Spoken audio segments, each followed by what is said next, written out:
नमस्ते दोस्तों, कैसे हैं आप सब। Welcome to our channel app travel. दोस्तों, आज हम जिस राज्य के बारे में बोलने जा रहे हैं उसे कहीं सारे मंदिरों और देवभूमि के नाम से भी जाना जाता है और कहीं नदियों की उद्गम स्थल, और यहाँ मौजूद है नियम करोली बाबा के आश्रम, जहाँ कभी फेसबुक के फाउंडर मार्क जुकरबर्ग ने भी दर्शन करने आए थे। जी हाँ दोस्तों, आज हम उत्तराखंड के बारे में बात करने जा रहे हैं। दोस्तों, यहाँ पर सबसे ज्यादा पर्यटक स्थल देखने को मिलता है और यहाँ के मंदिरों की अपनी पहचान है। ये भारत की ऐसी एक ही राज्य है जिसका ऑफिशियल लैंग्वेज संस्कृत है और यह एकमात्र राज्य है जिसका दो राजधानी है। पहाड़ों से घिरा हुआ उत्तराखंड पहले उत्तर प्रदेश का ही हिस्सा हुआ करता था, लेकिन 9 नवंबर 2000 साल को यह उत्तर प्रदेश से आजाद होकर उत्तरांचल बन गया। उत्तरांचल के साथ साथ इसे उत्तराखंड नाम कर दिया गया और उत्तराखंड की राजधानी देहरादून और गैरसाइन है। उत्तराखंड की जनसंख्या 1.18 करोड़ है और इस राज्य की जीडीपी 47 बिलियन यूएस डॉलर है। यहाँ के लोग अपने साइंस और परंपराओं से बहुत लगाव है। दोस्तों, यहाँ मेनली 2 भाषा बोले जाते हैं, कुमाऊनी और हिंदी। उत्तराखंड की पॉपुलेशन की बात करें तो यहाँ पर 98.19% हिंदू और 1.25% मुस्लिम और बाकी सब सिख और ईसाई रहते हैं। उत्तराखंड के सीमाएं तिब्बत, नेपाल, उत्तर प्रदेश और हिमाचल प्रदेश से जुड़े हुए हैं। उत्तराखंड के ज्यादा से ज्यादा लोग खेती बड़ी करके अपने जीवन यापन करता है। सेब उत्पादन के मामले में उत्तराखंड देश के 3रे नंबर पर आता है और आपको बता दे कि पूरा उत्तराखंड 2 हिस्सों में बांटा हुआ है। एक हिस्सा कुमाऊं और दूसरा गढ़वाल। कुमाऊं में कुमाऊनी भाषा बोली जाते हैं और गढ़वाल में गढ़वाले। और आपको बता दे, देश का पहला राष्ट्रीय उद्यान यहां पर खोला गया था।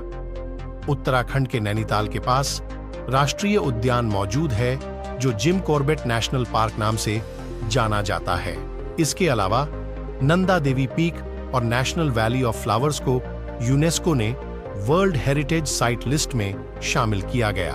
और उत्तराखंड में सबसे ज्यादा झंगोरा की खीर, कंदली का साग, कुमाऊनी रायता, गढ़वल का फन्ना, आलू टमाटर का झोल, बल मिठाई, गुलगुला, सिंगोरी, गाहत दल, मंदुआ रोटी, हतवानी, बेसन कोफ्ता खाने को दिखने को मिलता है। उत्तराखंड के कैंची धाम में बाबा नीम करोली जी के आश्रम है, जहां पर देश विदेश से कहीं बड़े बड़े हस्तियां जैसे एप्पल की संस्थापक स्टीव जॉब्स और फेसबुक के फाउंडर मार्क जुकरबर्ग आ चुके हैं और यहां पर सबसे ज्यादा पर्यटक देखने को मिलता है।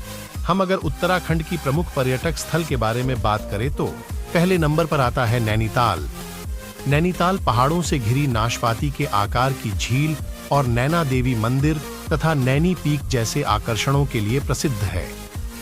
दूसरे नंबर पर है मसूरी। मसूरी पहाड़ों की रानी के रूप में जाना जाता है, जो हिमालय के शानदार दृश्य और गणहिल, कैंपटी फॉल्स और मॉल रोड जैसे आकर्षण पेश करता है। और तीसरे नंबर पर आता है ऋषिकेश। ऋषिकेश गंगा नदी के तट पर एक आध्यात्मिक केंद्र जो योग केंद्रों, मंदिरों और व्हाइट वाटर राफ्टिंग जैसे साहसिक खेलों के लिए जाना जाता है। गंगा और चंद्रभागा नदी के संगम पर हिमालय की तलहटी में स्थित ये नदी ऋषिकेश उत्तराखंड में हरिद्वार के करीब स्थित देहरादून जिले का एक छोटा सा शहर है। और चौथे नंबर पर है हरिद्वार। हरिद्वार एक प्रमुख तीर्थ स्थल जहां गंगा नदी हिमालय से निकलती है, जो गंगा आरती और कई मंदिरों के लिए जाना जाता है।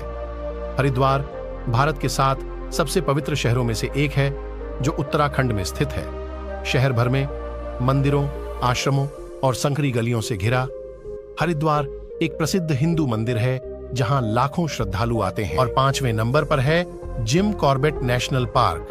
Jim Corbett national park Bharat का सबसे पुराना राष्ट्रीय उद्यान, जो घने जंगलों और घास के मैदानों के बीच बंगाल के बाघों और विविध वन्य जीवों के लिए प्रसिद्ध है। 6 नंबर पर है वैली ऑफ फ्लावर्स।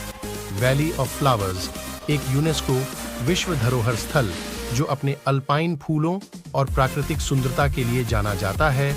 उत्तराखंड के चमोली जिले बद्रीनाथ के पास में स्थित है, जो ऋषिकेश से लगभग 300 किलोमीटर उत्तर में है। वैली ऑफ फ्लावर्स सफेद चोटियों से घिरी अपनी जंगली अदम्य फूलों के लिए एक विश्व धरोहर स्थल है। यह हर साल जून से सितंबर तक खुला रहता है और दोस्तों, यह ट्रेकर्स के लिए स्वर्ग है। 7 नंबर पर है चोपता। चोपता उत्तराखंड के मिनी स्विट्जरलैंड के रूप में जाना जाने वाला है। एक शांत हिल स्टेशन और तुंगनाथ और चंद्रशिला चोटी पर ट्रैकिंग के लिए आधार है। 8 नंबर पर है केदारनाथ। केदारनाथ भारत के सबसे पवित्र मंदिरों और सबसे पवित्र हिंदू तीर्थ स्थलों में से एक है। उत्तराखंड में छोटा चार धाम यात्रा का एक हिस्सा, केदारनाथ भारत में भगवान शिव को समर्पित 12 ज्योतिर्लिंगों में से सबसे महत्वपूर्ण है। केदारनाथ, जो गढ़वाल हिमालय के बीच 3833 मीटर की ऊंचाई पर स्थित है। 9 नंबर पर है बद्रीनाथ। बद्रीनाथ चार धाम यात्रा का एक और महत्वपूर्ण तीर्थ स्थल है, जो भगवान विष्णु को समर्पित बद्रीनाथ मंदिर के लिए जाना जाता है। यह मंदिर अलकनंदा नदी के पास गढ़वाल पहाड़ी पथ पर स्थित बद्रीनाथ, उत्तराखंड के चमोली जिले में स्थित है। सबसे अच्छा समय घूमने के लिए मई से जून और सितंबर से अक्टूबर है। 10 नंबर पर है गंगोत्री। गंगोत्री धाम पवित्र गंगा नदी का उद्गम स्थल है, जो उत्तराखंड के उत्तरकाशी जिले में स्थित है। यह भारत के सबसे प्रतिष्ठित तीर्थ स्थलों में से एक है, जो प्रसिद्ध छोटा चार धाम यात्रा यमुनोत्री, केदारनाथ और बद्रीनाथ सहित का हिस्सा है। सबसे अच्छा समय घूमने के लिए अप्रैल से जून और सितंबर से नवंबर है। 11 नंबर पर है यमुनोत्री। यमुनोत्री यमुना नदी का उद्गम स्थल है, जो उत्तराखंड में उत्तरकाशी से 30 किमी दूर स्थित है। यह भारत के सबसे प्रतिष्ठित तीर्थ स्थलों में से एक है, जो प्रसिद्ध छोटा चार धाम यात्रा गंगोत्री, केदारनाथ और बद्रीनाथ सहित का हिस्सा है। यहाँ का मुख्य आकर्षण यमुनोत्री मंदिर है, जो मां यमुनोत्री को समर्पित है। सबसे अच्छा समय घूमने के लिए मई से जून और सितंबर से नवंबर है। 12 नंबर पर है औली। औली एक खूबसूरत हिल स्टेशन, जो अपने स्की रिसॉर्ट और हिमालय के शानदार नज़ारों के लिए जाना जाता है। यहाँ स्कीइंग और ट्रैकिंग के अवसर मिलते हैं।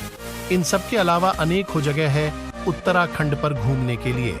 तो दोस्तों, ये था भारत का एक देवभूमि और खूबसूरत राज्य उत्तराखंड। उम्मीद करता हूं आपको यह एपिसोड पसंद आया होगा। हमें नीचे कमेंट करके यह बताइए कि वीडियो में आपको उत्तराखंड की कौन से पार्ट आपको अच्छा लगा। यह वीडियो अपने दोस्त और घर वालों के साथ भी शेयर करना ना भूलें। हमारे चैनल को सब्सक्राइब जरूर कर दें। वीडियो को अंत तक देखने के लिए आपका बहुत बहुत शुक्रिया। आपसे फिर मुलाकात होगी और एक